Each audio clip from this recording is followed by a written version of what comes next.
નમસ્કાર, news of Gandhinagar દૈનિક daily news તારીખ 13/2/2024 આજના મુખ્ય સમાચાર.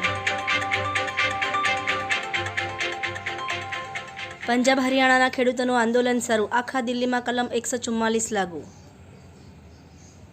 બિહારમાં નીતિશ કુમારે જીત્યો વિશ્વાસ મત, 129 ધારાસભ્યોનું સમર્થન. 2 વર્ષમાં રોડ અકસ્માતની સંખ્યામાં વધારો, રાજ્યમાં છેલ્લા 2 વર્ષ દરમિયાન દરરોજ 40થી વધુ અકસ્માત થયા. દહેગામના નાંદોલથી બાબરા સુધીનો માર્ગ બિસ્માર બનતા લોકો પરેશાન.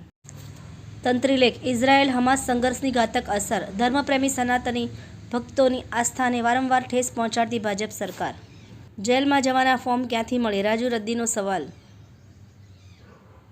વાયબ્રન્ટ ગુજરાતની ગુલમાંગો વચ્ચે રાજ્યમાં 1606 સરકારી પ્રાથમિક શાળાઓમાં માત્ર 1 શિક્ષક છે. એનોજી સાહિત્ય સરિતા ગ્રુપ, વિષય છોરું કછોરું ઉપર સાહિત્ય સર્જકોની ખૂબ જ સુંદર રચના.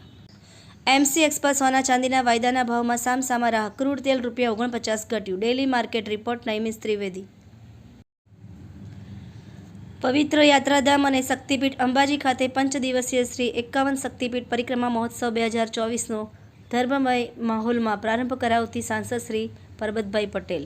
હારીજ મામલતદારની ફેસબુક પોસ્ટને લઈને અનેક તર્ક વિતર્કો.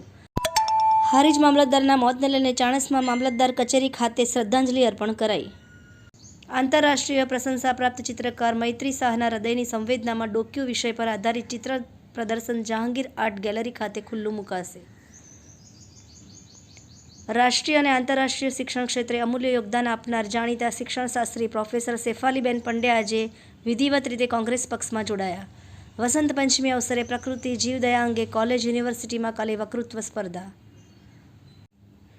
આભાર. મીનાક્ષી રાવલ, ગાંધીનગર. ન્યૂઝ ઓફ ગાંધીનગર દૈનિક જનફરિયાદ ન્યૂઝ.